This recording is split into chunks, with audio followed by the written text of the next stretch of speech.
Hi hello అండి, welcome to our channel Nari family. నేను ఈరోజు మీకు ఒక కొత్త 3D డిజైన్తో మీ ముందుకు వచ్చానండి. ఆ 3D డిజైన్ ప్రాసెస్ ఎలా చేయాలి ఏంటి అని మీకు ఎక్స్ప్లెయిన్ చేస్తూ మీకు ఎలా చేయాలో చూపిస్తాను.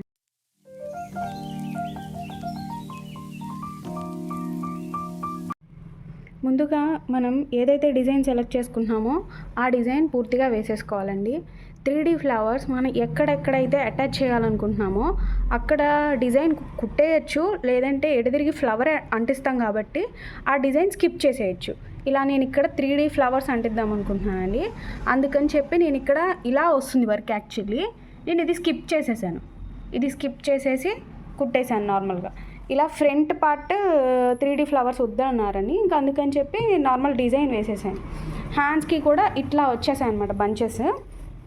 ఈ బంచెస్కి కూడా మనం ఇటు తిరిగి ఫ్లవర్స్ అంటిస్తాం కాబట్టి 3D ఫ్లవర్స్, ఈ 4 ఫ్లవర్స్లో నేను 3D ఫ్లవర్ అంటిద్దాం అనుకుంటున్నానండి. అందుకని ఈ డిజైన్ స్కిప్ చేశాను. ఇటువైపు కూడా అంతే స్కిప్ చేసేసాను. ఫస్ట్ ఈ డిజైన్ కంప్లీట్ అయిపోయిన తర్వాత మీ దగ్గర 2 మిషన్స్ ఉంటే ఓకేనండి.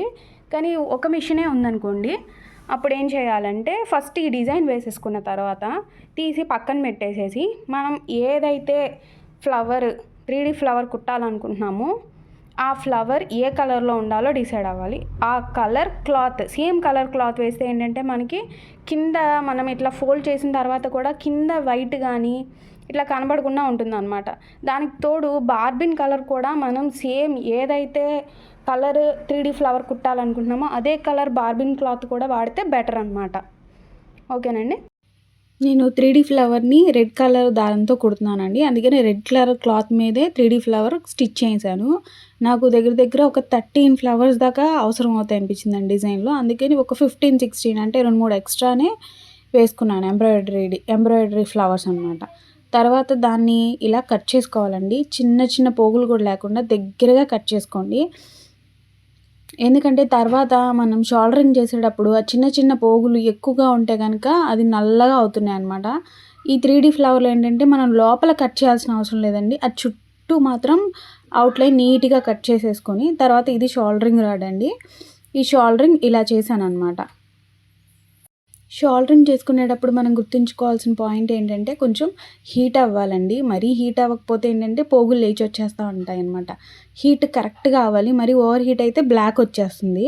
హీట్ కరెక్ట్గా ఉంటే కనుక ఇలా నీట్గా చాలా ఈజీగా అయిపోతుంది. ఇలా మధ్యలో మాత్రం కింద పెట్టేసి డైరెక్ట్గా మనకి చిన్న షార్ప్ ఎడ్జ్ లాంటిది ఇచ్చారండి షోల్డరింగ్ రాడ్కి. దాన్ని పెట్టి ఇట్లా నైస్గా గీత గీసినట్టు వెళ్ళిపోతూ ఉంటే చాలండి, అది గ్యాప్ వచ్చేస్తుంది. చక్కగా నీట్గా షోల్డరింగ్ అయిపోతుంది అనమాట. అంతేనండి, షోల్డరింగ్ అయితే ఇంత ఈజీగా అయిపోయింది నాకైతే. ఇలా మొత్తం 13 ఫ్లవర్స్ దాకా చేసేసుకున్నాను. 1-2 ఎక్స్ట్రా చేసుకోండి, ఎందుకంటే లాస్ట్లో ఏదైనా తేడా వచ్చినా కూడా మనకి అవి యూజ్ అవుతాయి. మళ్ళీ ఏదైనా తేడా వచ్చినా మళ్ళీ మనం క్లాత్ ఎక్కించి ఎంబ్రాయిడరీ చేయాల్సి వస్తుంది అనమాట. ఇప్పుడు అయిపోయిన తర్వాత ఆ ఫ్లవర్ని ఇలా నీట్గా చుట్టుకోవాలన్నమాట. చుట్టడం కూడా ఈజీగానే అయిపోతుందండి, బాగానే వంగిపోతుంది. ఆల్రెడీ చిన్న సైజ్ నుంచి పెద్ద సైజ్ లాగా లీవ్స్ లాగా ఇచ్చారనమాట డిజైన్.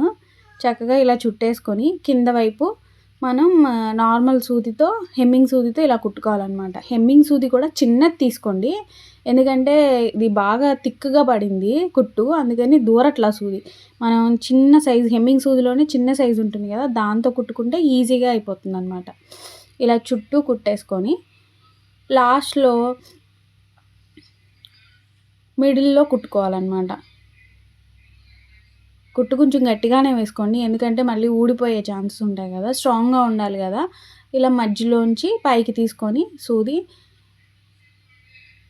మీకు నచ్చిన పూస, కొంచెం పెద్ద పూసే వేసుకోండి, అప్పుడే పూస బాగా హైలైట్ అవుతుంది. నేనైతే మనకి శారీ కుచ్చులు పోసే పూసలు ఉంటాయి కదా, అందులో గోల్డ్ కలర్ పూస వేసాను అనమాట. ఆ పూస వేసి నీడిల్ కిందకి దించేసాను అనమాట. ముందు ఫ్లవర్స్ అన్నీ ఇలా స్టిచ్ చేసి పెట్టేసుకున్నానండి.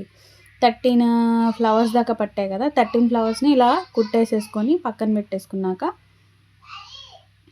లాస్ట్లో ముడి కూడా గట్టిగా వేసుకోండి, మళ్ళీ పూస ఊడిపోకుండా ఉంటుంది.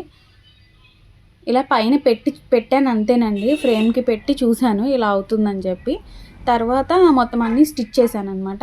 ఇప్పుడు స్టిచ్ చేసిన తర్వాత వీడియో కూడా మీకు చూపిస్తాను చూడండి. ఇది స్టిచ్ చేసేసిన తర్వాత అండి. ఎలా ఉందండి? మీకు ఎలా నచ్చింది? ఎలా ఉంది నా వర్క్? ఇది హ్యాండ్స్ అనమాట.